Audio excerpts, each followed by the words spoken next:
সেই দুই তরুণী সম্পূর্ণ উলঙ্গ অবস্থায় চৌবাচ্চার মধ্যে দাঁড়ানো ছিল। ওদের চোখ বন্ধ, কোনো নড়াচড়া নেই, ঠিক মূর্তির মতোই ঠায় স্থির হয়ে দাঁড়ানো।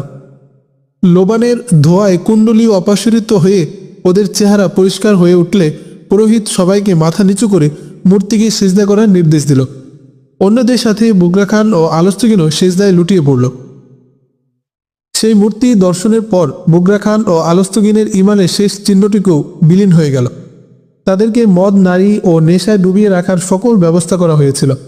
জাদুটোনা আর শারীরিক আমোদ ফুর্তির মধ্যে ওদের মাতিয়ে রাখা হলো।